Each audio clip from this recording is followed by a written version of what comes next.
Now in the previous lecture we have learned what's a binary tree and why we need it. Now in this lecture we are going to look at different types of binary tree. Now the first type of binary tree is full binary tree.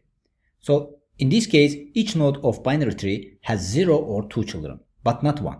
Then the binary tree is full binary tree.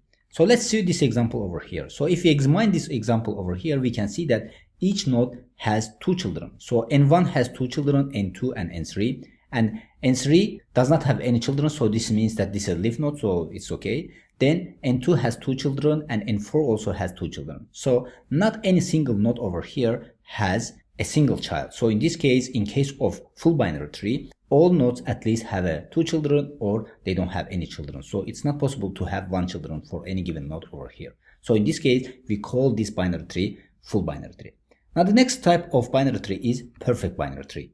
In case of perfect binary tree, all non-leaf nodes have 2 children and they are at the same depth. So here you can see that n1 has 2 children, so n2 and n3, and here n2 and n3, both of them have 2 children in this case. Now in this case, for example, if n3 does not have any children, in this case it's not going to be a perfect binary tree. So in case of perfect binary tree, all non-leaf nodes that are located at the same depth should have 2 children. So if I have any of them 1 children or they don't have any children, in this case we cannot call this perfect binary tree. Now let's continue to the next type of binary tree. The next type of binary tree is complete binary tree.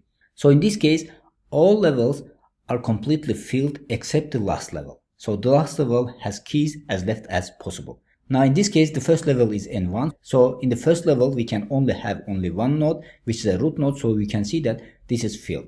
So when we continue to the next level, in the next level, we have n2 and n3. So we cannot have any more nodes in this case, because in case of binary tree, we can only have 2 children for a given node. So n1 is root node. In this case, we can have only 2 children over here. So if we have 2 children over here, it means that this level also full.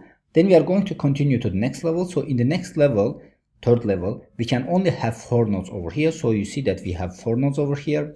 Now when we are continuing to last level, we said that in case of complete binary tree, the last level does not need to be completely filled. So in this case, all nodes has located as left as possible. So instead of over here, for example, if we have children for n5 and we don't have any children for n4, in this case, we cannot call this complete binary tree. So in the last level, all nodes has located as left as possible in this case. So from this picture, it can be seen that in this case, in the last level, all nodes are located as left as possible. Now the next type of binary tree is balanced binary tree. In case of balanced binary tree, each leaf is not more than a certain distance from the root node than any other leaf.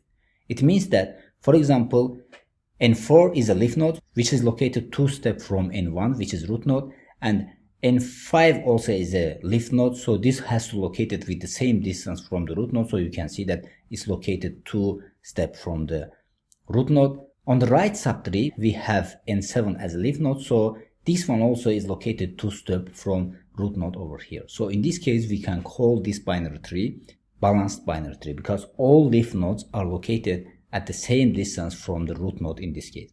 Now with this, we have come to the end of this lecture. So in this lecture, we have discussed different types of binary tree and we have learned main properties of them and we have seen how they look like visually. So hopefully everything is clear about this lecture.